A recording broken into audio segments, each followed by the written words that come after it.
아주 장문의 보정이 나왔어요.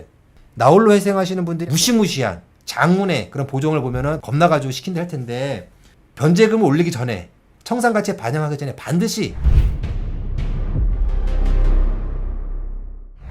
이분은 파산해가지고 면책을 한번 받았어요. 면책을 한번 받고 신청을 했어요. 신청을 했더니 아주 장문의 보정이 나왔어요. 보정 내용을 한번 우리 같이 읽어보는 게 좀 의미가 있을 것 같아가지고 제가 한번 소개를 해드릴게요. 변제 계획안에 대한 보정. 신청인은 전주지방법원 2008 하면 면책 결정을 받아 구제를 받았음에도 불구하고 다시 개인회생을 신청하였습니다. 이제 파산 한번 했다는 거. 이 하면 요거 이제 파산 면책이라는 뜻이에요. 이 개인회생 제도는 재정적 어려움으로 인하여 파탄의 직면에 있는 성실한 채무자에 대하여 채권자 등 이해관계인의 법률 관계를 조정하여 채권자들의 권리를 희생하면서 채무자의 효율적인 회생을 도모하려는 제도입니다. 신청인이 성실한 채무자일 것이 회생 절차의 요건이라 할 것입니다. 신청인은 불건전한 소비 행태에 대하여 깊이 반성하고 건전한 생활을 위한 각고의 노력이 선행될 필요가 있을 겁니다.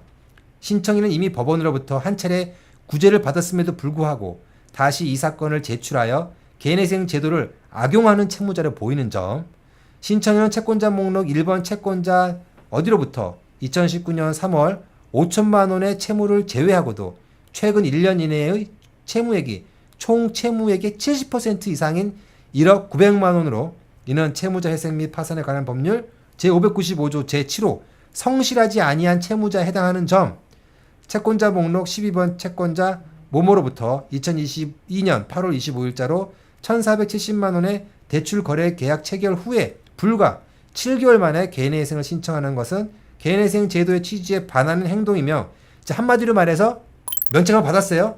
그리고 최근에 대출이 많어. 왕창 대출을 받고 신청했다. 뭐 이런 뜻인 거죠. 개인회생 제도의 취지에 반하는 행동이며 선량한 채권자의 재산을 가로채는 반사회적인 행동으로 보이는 점, 신청인이 나이에 비해 노동 능력이 상실되었다고 볼 만한 자료가 없고 소득의 증가가 예상되는 점, 신청인이 운영하고 있는 사업장의 영업소득을 제외시키고 최근 취업하여 짧은 기간의 급여소득으로 월평균 수입을 정하는 것은 사업이 안 돼가지고 폐업하고 급여소득으로 이제 신청하려고 하는 거였어요.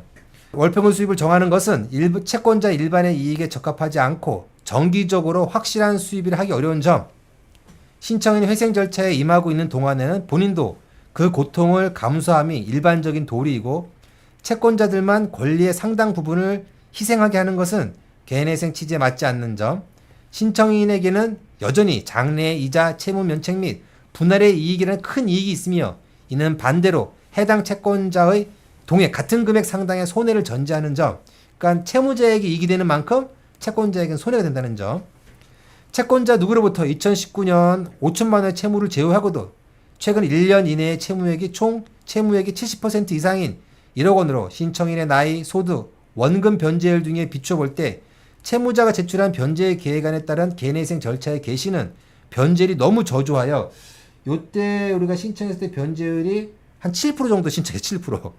변제율이 너무 저조하여 채권자들의 희생이 너무 크다 할 것이므로 채권자 일반의 이익에 적합하지 않는 것으로 보이는 점 등을 고려하여 경제적으로 파산 상태에 있는 채무자가 장래 소득으로 채권자에게 변제하도록 하는 것이 채권자에게도 이익이 되고 채무자 개인회생을 통해 사회 경제 시스템에 복귀하여 경제 주체로서 살아가게 하는 것이 채무자에게도 이익이 되는 바, 신청인은 지금까지 채무에 대한 책임을 다한다는 의미를 담아 신청인이 현재 운영하고 있는 어떤 사업장의 소득에 추가로 산입하고 변제 기간을 60개월 연장하여 원금 60% 이상을 변제하는 변제 계획안을 제출하기 바랍니다. 그러니까 한마디로 원금 60% 이상. 왜?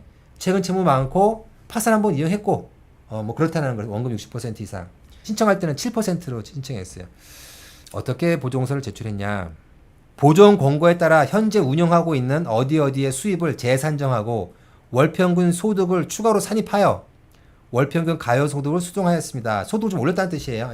신청인은 본업인 자영업 수입으로 변제가 어려워 부업으로 직장을 다니고 있으며 변제기간을 60개월로 수정할 경우 장기간의 변제기간 동안 자영업과 부업을 병행하기 어려워. 부업을 하고 있으니까 이 두 개를 장기간 하기 어렵다는 거예요. 만약에 우리가 이제 뭐 급여소득이든지 이거 하나만 하면 뭐 장기간 할 수 있어. 근데 법원이 뭐라 그랬죠?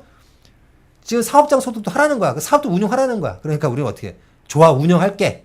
그런데 사업장도 운영하고 그 후 부업도 하고 이거를 5년 하는 건 힘들다. 하나만 시키는 대로 한 거야 법원에서. 근데 장기간 변제 기간 동안 자영업과 부업을 병행하기 어려워 변제 수행 가능성이 매우 희박합니다.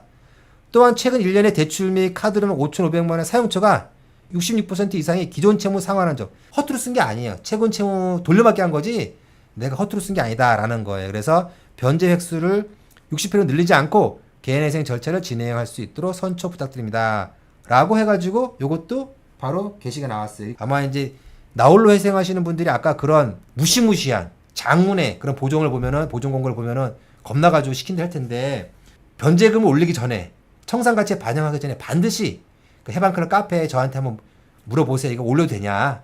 방어할 수 없냐? 그럼 제가 좀 알려드릴게요.